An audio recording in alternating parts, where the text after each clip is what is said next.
Damos gracias a Dios y le damos la bienvenida a este programa Él Volverá. Qué hermoso poderles tener a cada uno de ustedes. Les invito a compartir y a suscribirse a nuestro canal. Vamos a presentar este momento delante del Señor. Vamos a dar gracias por su vida, por su familia, por el cuidado que hasta aquí Dios ha tenido de cada uno de nosotros.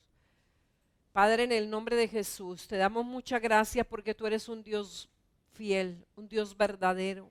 Pero aparte de ser el Dios fiel, creador de todas las cosas, es nuestro Padre. Y hoy te alabamos y te damos gracias por el cuidado especial que tiene con cada uno de tus hijos. Gracias, Señor, porque tú nos conoces a cada uno de manera particular. Gracias porque cada día tú nos enseñas, nos preparas para toda buena obra. Tú ministras nuestras vidas conforme a la necesidad que hay. Gracias, Señor, por ese conocimiento tan maravilloso que tiene de nuestras vidas, porque aún nos conoce mucho mejor de lo que nosotros mismos nos conocemos. Tu palabra dice: engañoso es el corazón más que todas las cosas, ¿quién lo conocerá? Mas nosotros tenemos tu mente, Señor, la mente de Cristo. Hoy bendigo cada familia representada. Hoy declaro que la gloria y la presencia de Dios esté con cada una de sus vidas, en el nombre de Jesús. Amén y amén. Bueno, hoy vamos a continuar acerca de la crianza de nuestros hijos que hemos estado enseñando. Hoy vamos a ver un poco acerca de la infancia de Jesús. Y yo le invito para que, si tiene su Biblia allí, tome su Biblia y vamos a abrirla en Lucas capítulo 2, versículos 39 y 40. Evangelio según San Lucas capítulo 2, verso 39 y 40, y vamos a aprender algunas lecciones de Jesús o de los padres de Jesús, pues estamos hablando de la crianza de los hijos y esto corresponde a los padres. Y dice así la palabra del Señor: después de haber cumplido con todo lo prescrito en la ley del Señor, volvieron a Galilea, a su ciudad de Nazaret, y el niño crecía y se fortalecía y se llenaba de sabiduría, y la gracia de Dios era sobre él. Tal vez como padres, tal vez usted se ha preguntado sobre cómo fue la crianza de Jesús. Recuerde que Jesús era 100% humano, 100% divino. Pero había algo diferente con respecto a nuestros hijos, y es que Jesús no tenía naturaleza pecaminosa. José y María tuvieron la oportunidad de criar un niño o un hijo sin esa naturaleza. Tal vez una de las cosas con las que nos toca lidiar con nuestros hijos es la naturaleza pecaminosa, y por eso la necesidad tan urgente que tienen nuestros hijos de un nuevo nacimiento, porque es lo único que va a cambiar esa situación del hijo, ese estado de muerte espiritual a un estado de vida, no sin tener en cuenta que la naturaleza pecaminosa siempre estará con nosotros, pero una vez la persona nace de nuevo, su espíritu recibe vida. La Biblia dice que Él pone un espíritu nuevo dentro de nosotros, un espíritu que es capaz de conocer a Dios, de entenderlo, y coloca su espíritu dentro de nosotros para que nos enseñe todas las cosas.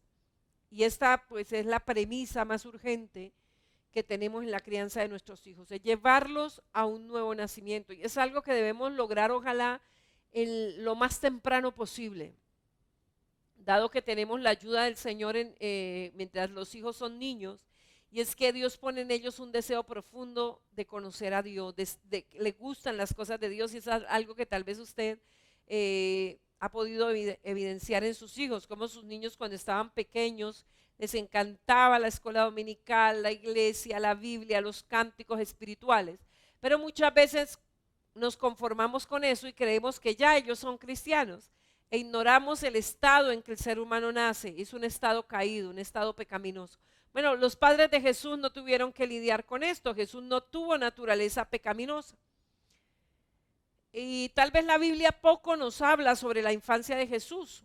El evangelista Lucas es el que más nos habla de esa etapa de la vida de Jesús, aunque es realmente muy poco lo que nos habla. Y en los dos versículos que leíamos allí en Lucas capítulo 2, verso 39 al 40, y yo quiero repasémoslo nuevamente. Dice: después de haber cumplido con todo lo prescrito en la ley del Señor, volvieron a Galilea, a su ciudad de Nazaret, y el niño crecía y se fortalecía y se llenaba de sabiduría, y la gracia de Dios era sobre él. En estos dos versículos iniciales se nos dice la vida de Jesús de la infancia a los 12 años. Es todo lo que la Biblia pues prácticamente nos dice acerca de la infancia de Jesús. Y allí encontramos algunas aplicaciones muy apropiadas en su vida a nuestros hogares hoy en día.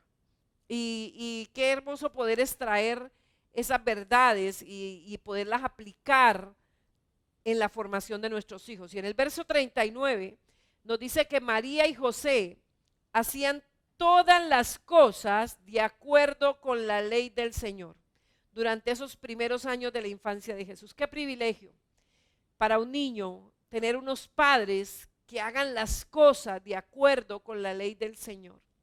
Esto es un privilegio que no todos los niños tienen, que no todas las familias tienen, y es tener padres que hagan las cosas conforme a la ley del Señor. Por eso, querido hijo, usted que tiene un papá o una mamá que ama, que respeta a Dios, que respeta su palabra, valórelos. Esto es un tesoro. Y esta era una de las actitudes que tenía José y María.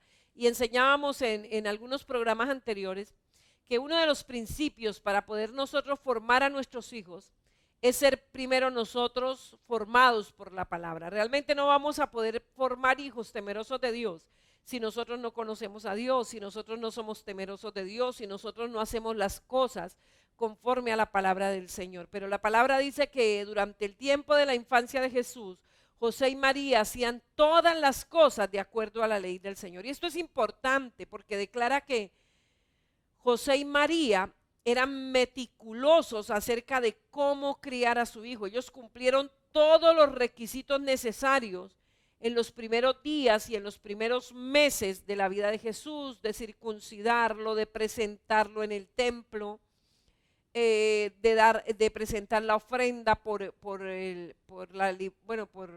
como la liberación de él, ¿verdad? Todo lo cumplieron al pie de la letra, aunque para María la concepción de Jesús, todas las señales que fueron dadas y todo, pues ella sabía que era un ser especial, ¿verdad? Sin embargo, algo maravilloso es que ella cumplió, ellos como padres, María como progenitora y José como padre adoptivo, cumplieron con todo conforme a la ley del Dios, en los tiempos, en los meses. Mire, a veces somos muy dados a que creemos que tal vez porque Dios nos haya honrado con cierto ministerio o con ciertos privilegios, entonces queremos pasarnos por alto las normas de Dios, pero fue algo que José y María nunca hicieron. Ellos cumplieron todo conforme a la ley de Dios, cumplieron con su hijo. Y luego en el versículo 40 nos dice que él crecía y se fortalecía. Y dice que crecía en en sabiduría, y la gracia de Dios estaba sobre él. Eso es todo lo que la Biblia nos dice acerca de su preadolescencia. Crecía, se fortalecía, crecía en sabiduría, en gracia para con Dios y en gracia para con los hombres. Pero hay mucho que podemos sacar de esos dos versículos, y es algo que siempre me impresiona de la palabra del Señor. Es que en pocas palabras nos dice cosas muy, pero muy valiosas que trascienden incluso para la eternidad. Y esto nos indica que Jesús tuvo un proceso normal de crecimiento natural. Aquí Lucas se estaba refiriendo a la vida física de Jesús cuando dice que él crecía.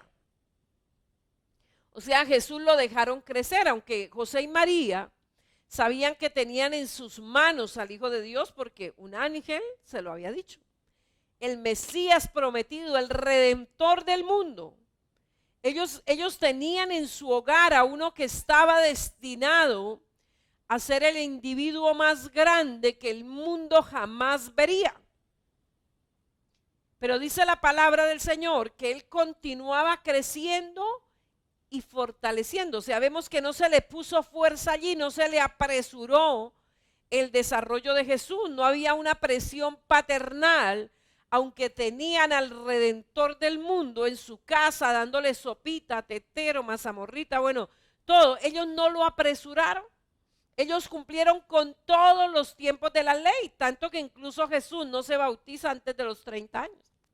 Jesús se bautizó a los 30 años para iniciar su ministerio. La ley no permitía que nadie comenzara su ministerio antes de los 30 años. Mire, y aquí hay una lección impresionante que nosotros debemos aprender. Dice la palabra que él continuaba creciendo. O sea, él se iba desarrollando normalmente. José y María no estaban ansiosos de que se presentara al público. Mire, a veces hay personas que cometen ese error, aunque era notorio y María lo sabía, porque todas las cosas que sucedían alrededor de Jesús, su concepción, su nacimiento, el aviso del ángel, la ida a Egipto, el regreso, bueno, todo lo que sucedía alrededor de Jesús, dice que María lo guardaba todo en su corazón, pero ella no estaba ansiosa, ni José estaban ansiosos de que él se presentara al público, de presentar al niño superdotado, no. Él era una persona especial, sin embargo, durante sus días de niño, le fue permitido desarrollarse a un paso normal, de una manera normal. Tal vez Dios te ha dado un niño muy talentoso, una niña muy talentosa, muy dotada, y usted está notando esos talentos, que ese hijo o esa hija como que sobresale en todo lo que hace. En muchos padres hay la tendencia a presionar a un niño como eso, y esto puede crear problemas. Entonces hay niños que, mejor dicho, desde los 18 meses ya están en el jardín, ya los tienen aprendiendo una cosa, aprendiendo otra, porque no es que el niño es superdotado y tengo que aprovecharle al máximo, y a veces no se le permite un crecimiento normal. Y esto más adelante pues va a traer dificultades. El niño no está nada presionado, mientras que sus padres están haciendo todo lo posible para que ese talento comience a funcionar. Y mucho, o sea, el niño, aunque tiene la capacidad, él quiere ser niño y él necesita ser niño, y es algo que dejaron con Jesús. Pero a veces los padres entran en esa ansiedad de quererlo mostrar, y yo pienso que es un error que se comete mucho a nivel pastoral.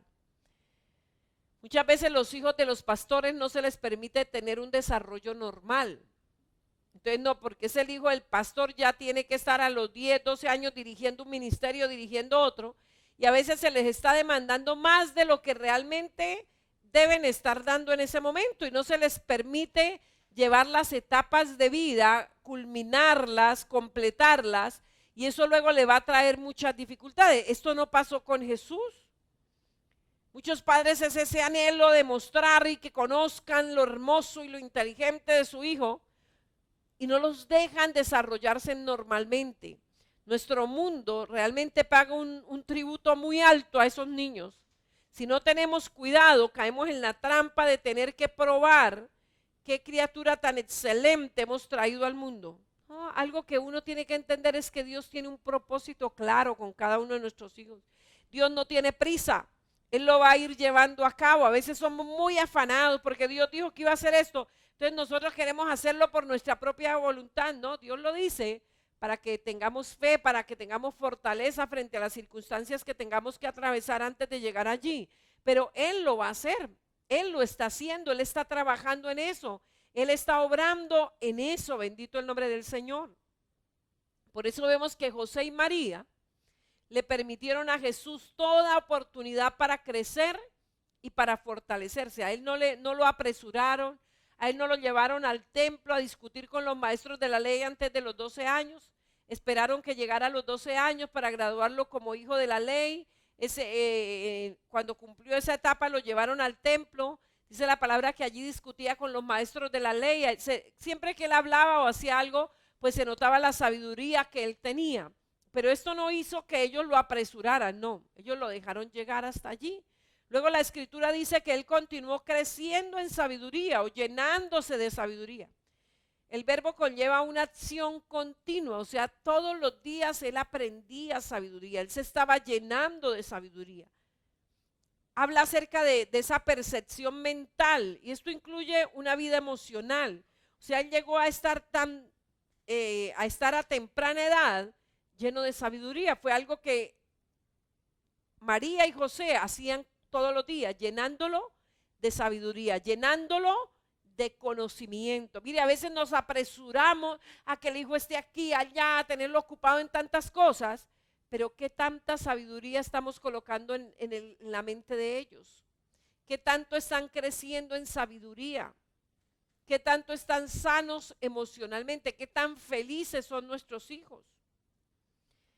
Allí segunda de Timoteo, la segunda carta del apóstol Pablo a Timoteo, en el capítulo 3, versículo 13, Pablo le escribe a Timoteo y le dice: mas los malos hombres y los engañadores irán de mal en peor, engañando y siendo engañados. Lo que Pablo allí le está escribiendo, recuerde que Timoteo era como ese discípulo de Pablo, ¿ven? Y él le está escribiendo, está diciendo: Timoteo, esa es la clase de sociedad en que vivimos. Tú estás haciendo ministerio en un mundo de engaño. Algunos son engañadores y otros son engañados. Y es lo que estamos viendo hoy. O sea, nuestros hijos tienen que vivir en un mundo de engaño, donde el engaño fluye, donde la gente cree tantas mentiras como si fueran grandes verdades. Unos son engañadores y otros están engañados. Y en Pablo está animando a Timoteo a estar alerta a los males de la época. O sea, Pablo le está dando discernimiento, está colocando en Timoteo sabiduría para saber discernir en qué mundo es que Timoteo está ejerciendo el ministerio. Y allí en los versículos 14 y 15 de 2 de Timoteo 3 podemos ver cómo estar alerta, y los versículos dicen de la siguiente manera: 2 de Timoteo 3, 14 y 15 contestan esta pregunta: ¿cómo podemos estar alerta? Dice: pero persiste tú en lo que has aprendido y te persuadiste, sabiendo de quién has aprendido y que desde la niñez has sabido las sagradas escrituras, las cuales te pueden hacer sabio para la salvación por la fe que es en Cristo Jesús. Aquí vemos dos cosas muy importantes. La primera, la importancia de su instrucción en su niñez. Al Timoteo enfrentar al mundo de engañadores y de engañados, Pablo le dice: usted tiene que descansar en los absolutos que él había aprendido cuando era niño. Y es algo que pareciera hoy como que se hubiese disipado, y es la verdad absoluta, pero ella existe. La Biblia dice que la palabra de Dios es la verdad, y por eso es tan importante instruir a nuestros niños desde la niñez, instruirlos con la palabra. A veces somos muy dados como a las historias, sí, eso son bonitas, pero siempre y cuando usted pueda extraer la verdad que esa historia trae para su hijo, para renovar su mente, para ir colocando discernimiento en la mente de su hijo. Pablo le está diciendo: Timoteo, usted está ejerciendo un ministerio en un ambiente de engaño, pero es necesario, o sea, para que usted enfrente esto y no sea envuelto con la tendencia del medio, usted tiene que persistir en lo que has aprendido y de lo que te has persuadido. Bendito el nombre del Señor. Entonces vemos una primera cosa, que es la importancia de su instrucción en su niñez. Lo importante que fue para Timoteo, que desde la niñez él había aprendido las escrituras. Al Timoteo enfrentarlo, Pablo le dice: usted párese firme en lo que ha aprendido desde la niñez. Y veamos allí en 2 de Timoteo 1:5. Allí nos vislumbra un poco lo que era el hogar de Timoteo. Y dice así: trayendo a la memoria la fe no fingida que hay en ti, la cual habitó primero en tu abuela Loida y en tu madre Eunice, y estoy seguro que en ti también. Qué linaje bendito. Esa abuela Loida creyó en el Señor, se llenó de la palabra, le llenó la mente y el corazón a su hija Eunice, y su hija Eunice junto con su madre Loida lo hicieron con su nieto e hijo Timoteo. Realmente Timoteo fue levantado en un hogar piadoso, y ese hogar piadoso lo preparó para vivir en un mundo de engaño, en un mundo impío, y no dejarse arrastrar por el medio. Mire, es algo necesario hoy poder enseñar a nuestros hijos a través de la escritura desde la niñez. Ellos van a tener que enfrentarse a un mundo de engaño, de mentiras, de obscenidades, de inmundicias, de cosas abominables. ¿Y cómo ellos poder estar firmes? Por la instrucción que hayan recibido desde la niñez. Primero, Timoteo recibió conocimiento. ¿Quién se lo dio? Su mamá y su abuela le dieron los hechos, o sea, la información fidedigna, lo que la escritura llama conocimiento. O sea, ellas hicieron perfectamente esa tarea de transmitir el conocimiento de Dios a su hijo y nieto Timoteo. ¿Cómo le mostraron? Porque es que mire, a veces somos muy dados a, eso no lo haga porque es malo. No, una cosa es que usted le diga a su hijo eso es malo, otra cosa es que le diga, mire, la palabra de Dios dice esto, aquello y lo otro, y mire, estas son las consecuencias si usted sigue estos pasos, y estas son las consecuencias si usted sigue este otro paso. Por eso la palabra del Señor allí en Efesios, amonestando a los padres, dice, vosotros padres no provoquéis a ir a vuestros hijos, sino criarlos en disciplina y amonestación del Señor. Lo primero que Timoteo recibe es el conocimiento que se lo transmitió su madre y su abuela, una información fidedigna. ¿Y qué información más fidedigna que las escrituras? Y es lo que la escritura llama conocimiento. Y el segundo paso fue el aprendizaje. O sea, primero, y eso es muy importante, y mire, por eso nosotros le recomendamos muchísimo, ojalá tenga su Biblia cronológica. O sea, transmítale el conocimiento a su hijo en el orden en que sucedieron las cosas. Pero luego aplique ese conocimiento, porque el segundo paso fue el aprendizaje. El conocimiento le fue dado y luego él comenzó a apropiarse o a aprender aquellos hechos provistos por sus padres. Por ejemplo, la Biblia dice, si tu enemigo tiene hambre, dale de comer. Ese es el conocimiento. Ahora hay que ir a la acción. Mami, mire que ese niño me molestó, que digo esto, listo, mi amor, vamos a perdonarlo en el nombre de Jesús. Y cuando usted vea que él tenga una necesidad, usted ayúdelo. Seguro que el niño le va a decir, no, pero ¿por qué si él me hace mal? Porque la palabra de Dios dice eso, y eso te va a hacer feliz. Eso va a hacer que usted sea una persona feliz. Eso va a hacer que usted no deje que las personas que actúan mal vayan a robar su felicidad. Ahí ya va un aprendizaje, a un hecho práctico, bendito el nombre del Señor. El conocimiento y el aprendizaje llevan a la convicción personal. Pero por ejemplo, si usted le dice a su hijo que hay que perdonar al enemigo y alguien le hace algo y usted llega diciendo de qué mal se va a morir esa persona, pues hay conocimiento, pero realmente no hay aprendizaje. Entonces, el hecho de que le transmitieron el conocimiento, pero él comenzó a apropiarse de ese conocimiento y a aprender a hacer las cosas. O sea, no es solamente decirlas, sino llevarlas a la práctica. Y eso es lo que lleva a la convicción personal.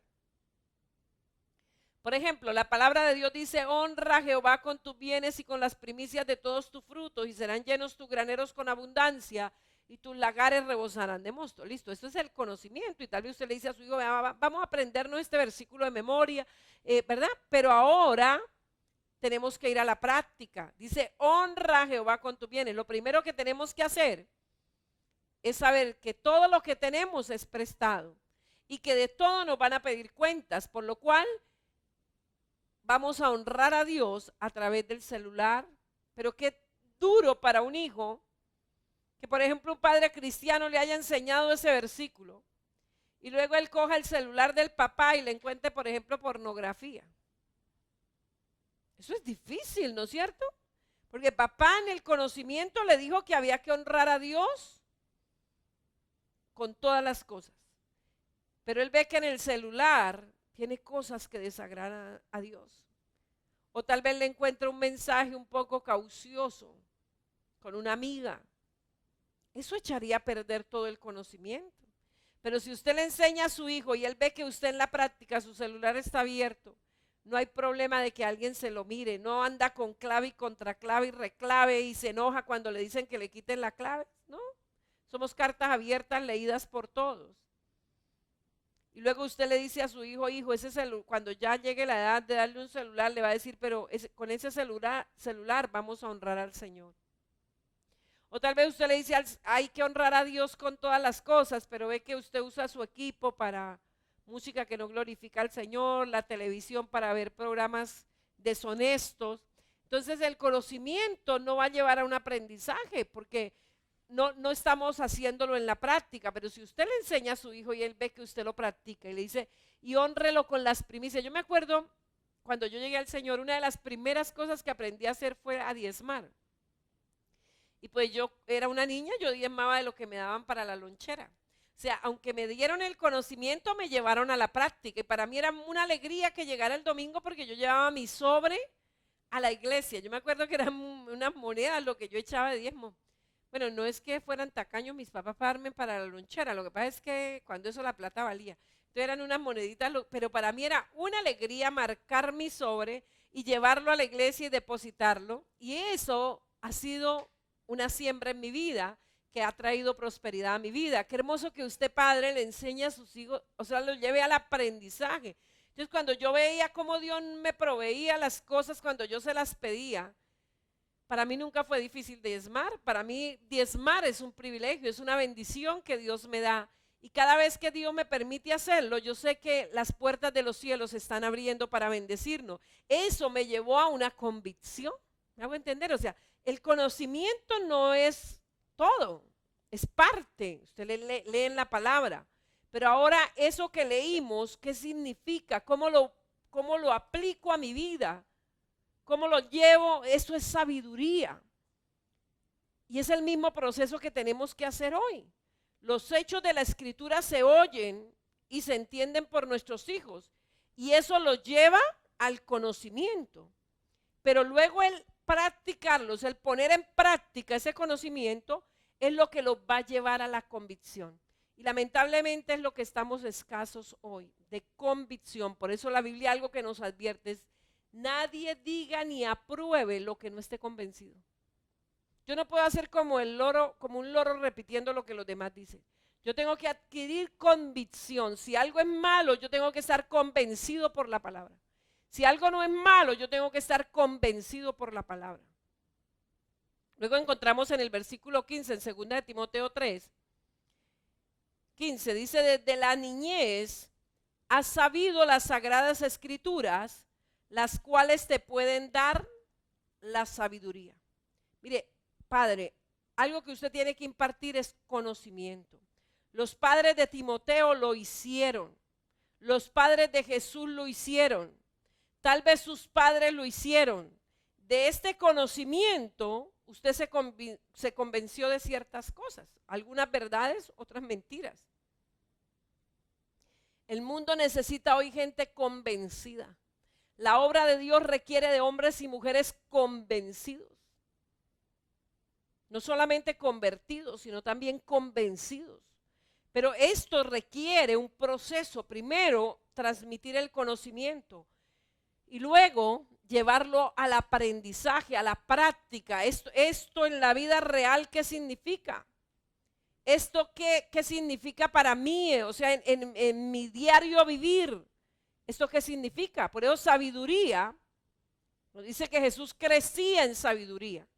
Y sabiduría no es muchos títulos universitarios. Eso es importante, pero no es lo más importante.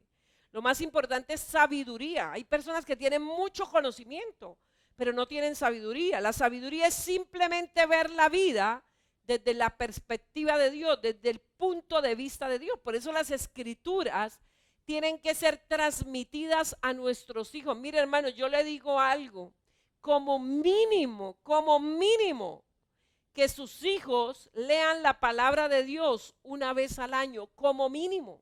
Ay, pero es que están pequeñitos. Mejor que estén pequeñitos.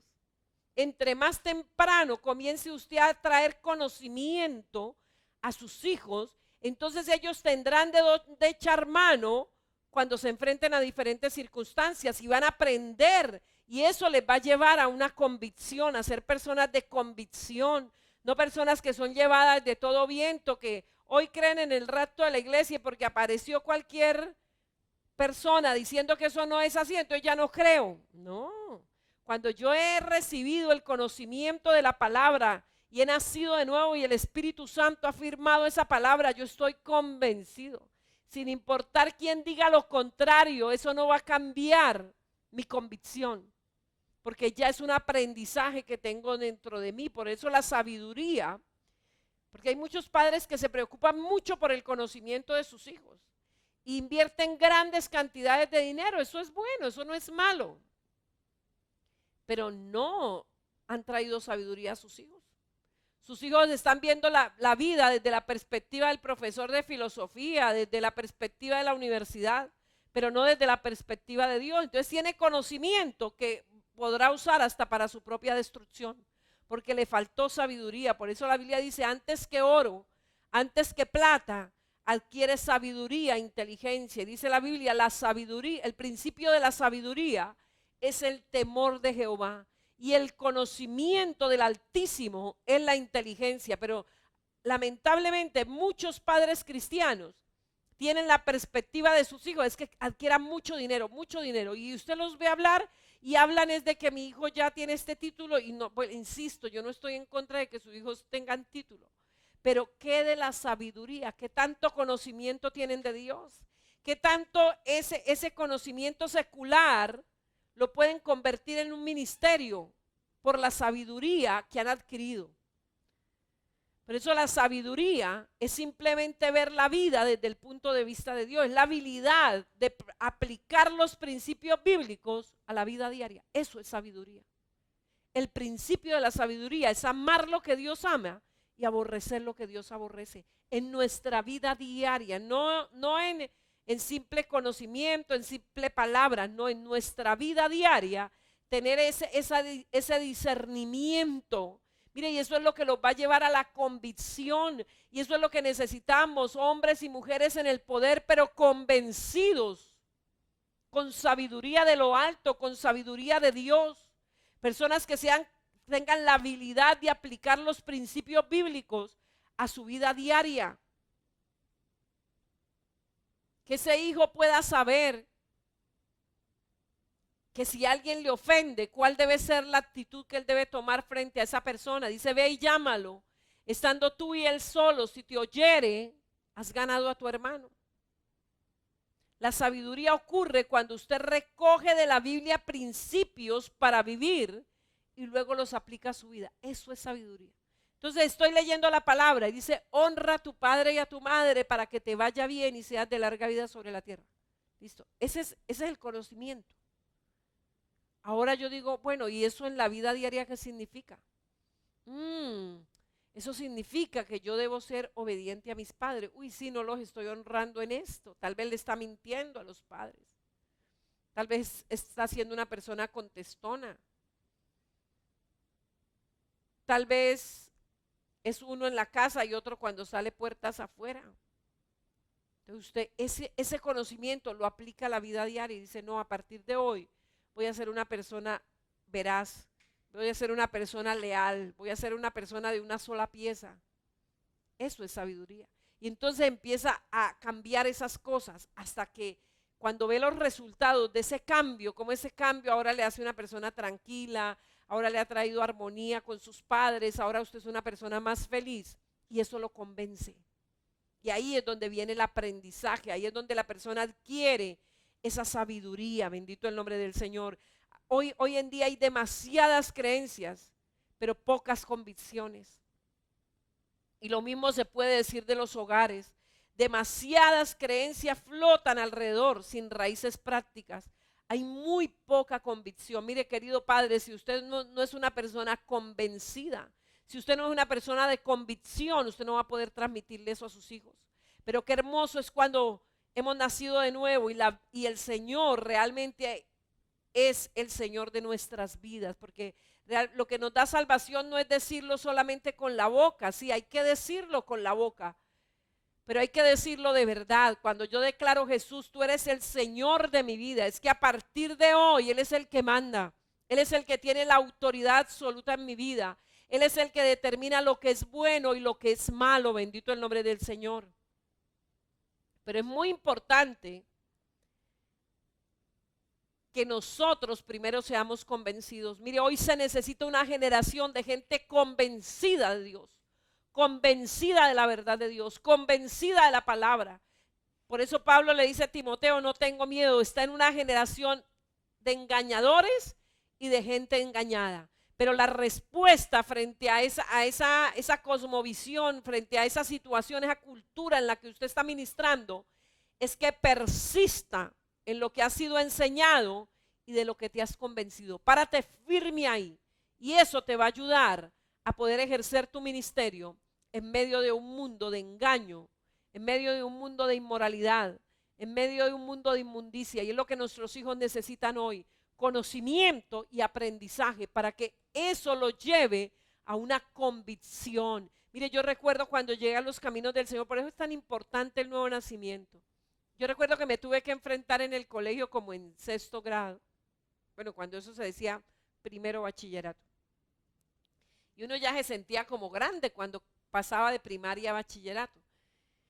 Y entonces llegué y me enfrento al colegio, ya en la escuela donde yo estudiaba, en el colegio donde estudié mi primaria, pues ya sabían que era cristiana y yo me paraba firme en mis convicciones, firme.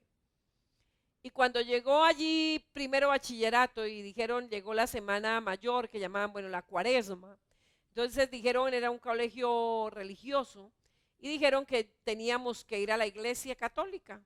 Yo estaba convencida de que no era el lugar donde yo debía estar por la idolatría, los ídolos.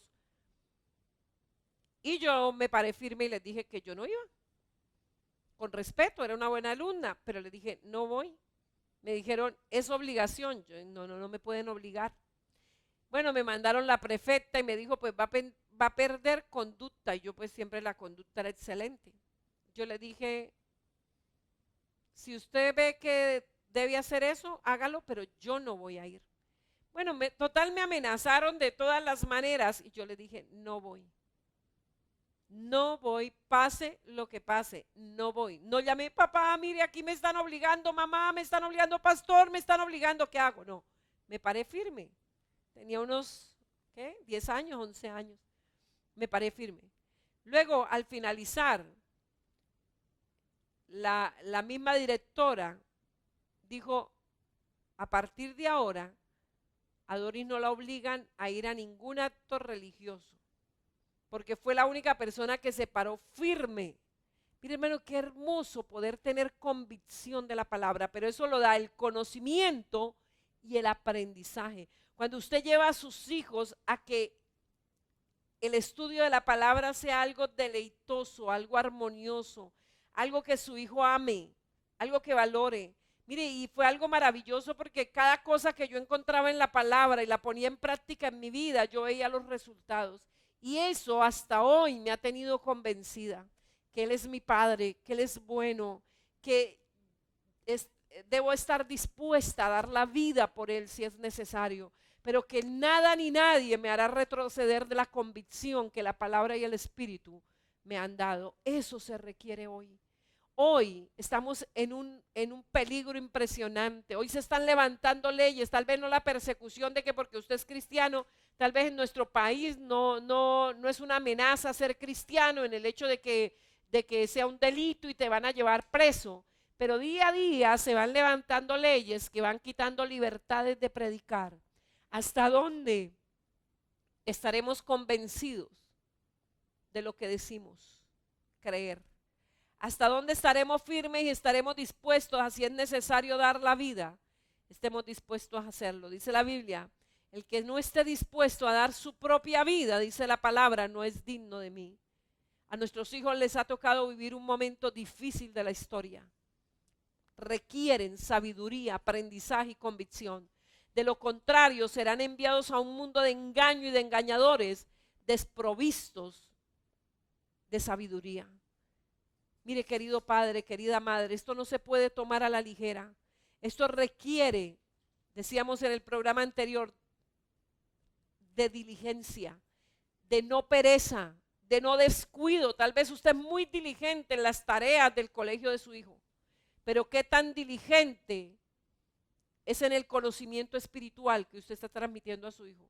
¿Su hijo es un hijo de convicción que defiende la verdad del evangelio? ¿O es una persona que se deja llevar por lo primero que los demás digan, por la multitud, por el grupo? Recuerde que está en juego la eternidad de su hijo. Esto no es asunto de algo pasajero, de un dinero, de cómo va a ser, con quién se va a casar. No, ¿dónde pasará la eternidad su hijo? ¿Dónde pasará la eternidad su hija?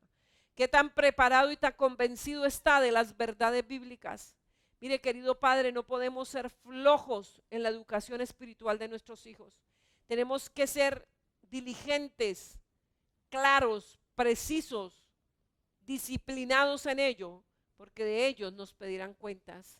Que sea Dios ayudándonos y podamos levantar, así como Jesús crecía en sabiduría. Mire, a veces nos apresuramos demasiado para mostrarlos públicamente, pero lo que más nos debe interesar es la sabiduría y la inteligencia en la vida de nuestros hijos. Que Dios nos ayude.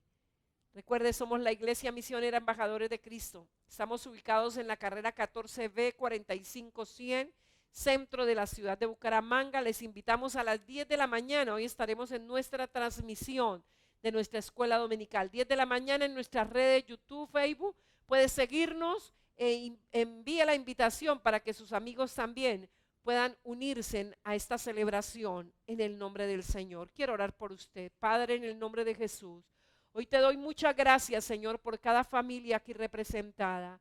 Gracias por lo que tú estás haciendo, Señor, a favor de cada uno de mis hermanos y hermanas. Gracias porque tu nombre es engrandecido, Señor. Yo te pido que tú le des la sabiduría necesaria. Tu palabra dice que si alguno tiene falta de sabiduría, te la pidamos a ti, el cual nos da a todos abundantemente y sin reproche nos será dada. Pero dice tu palabra, pida con fe, no dudando nada, Señor. Hoy en el nombre de Jesús, con fe, Señor, pedimos sabiduría para tus hijos, para cada familia, cada padre, cada madre. Sea lleno de la sabiduría y del conocimiento de nuestro Señor Jesucristo.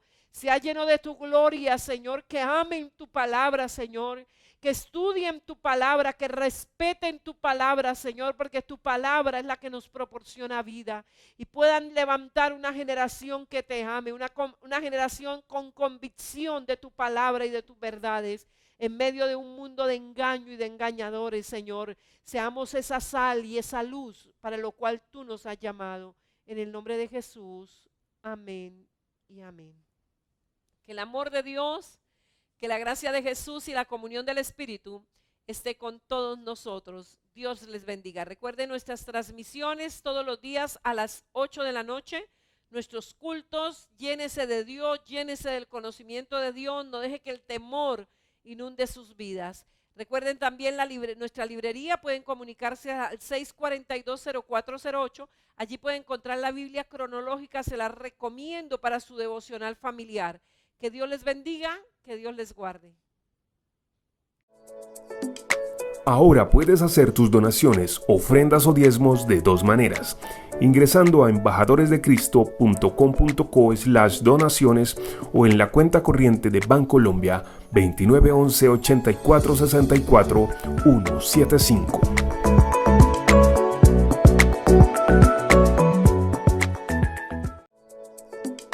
Ahora puedes hacer tus donaciones, ofrendas o diezmos de dos maneras: ingresando a embajadoresdecristo.com.co/donaciones o en la cuenta corriente de Bancolombia 2911 84 64 175.